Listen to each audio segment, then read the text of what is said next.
We're here with Jessica Touve, member of the Bridgewater swimming and women's soccer team. So you just had a good showing at the Randolph-Macon Invitational. Can you talk a little about the challenge of coming to a sport like that later on, joining from soccer season? Now, people probably don't realize that, the fitness that goes into the goalkeeper position with all the pressure training and, going up and down off the ground, but still that's got to be a different type of fitness to swim well in the 500 free so soon after soccer season.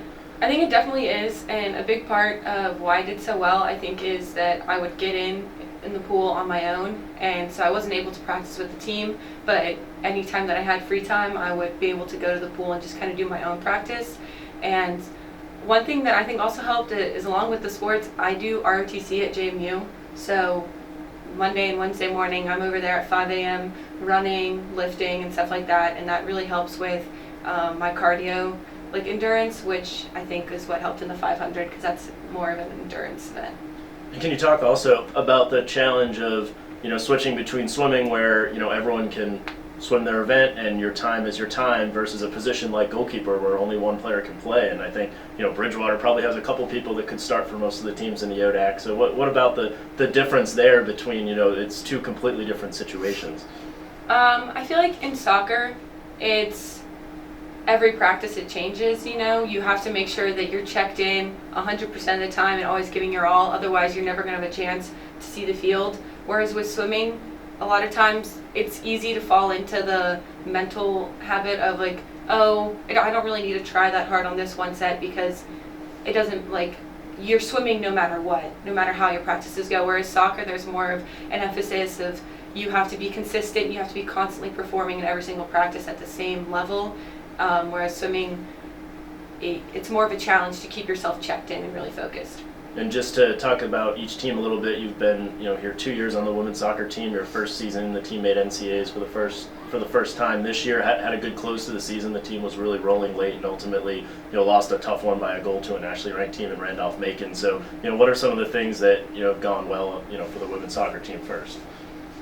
I think our mindset is there. Everyone on the team has the same goal. We all want to win the ODACs, and we're all willing to put in the effort throughout the season and put in all the hard work. And we had a rough start to the season, and I think that really motivated us to work harder. And we kind of found our rhythm about halfway through and season, and we're really just knocking it out. And we had some tough games that in the beginning of the season that I think prepared us to fight later on in the season during tough games.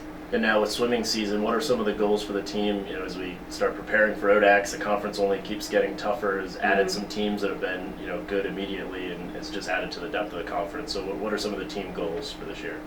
So swimming is a little bit different because it is an individual sport. So all of our goals are almost kind of like individualized. So my goal might be different than somebody else on the team, but as a whole, we all want to swim best times at ODACs, and we all want to, one big goal that we have is team oriented, is we all want to feel like we belong on the team. So that's like a really big part of our team culture, is making sure that everyone feels like they deserve to be there and that they're contributing something to the team.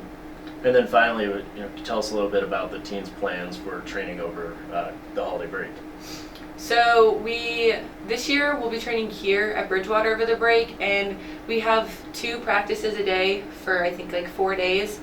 So we'll practice in the morning for 2 to 2.5 hours, and then we usually plan some type of team bonding thing, so we're all hanging out with each other, building our relationships, and then we'll practice again in the evening for another 2 hours, and then we'll all usually go to our coach's house for dinner.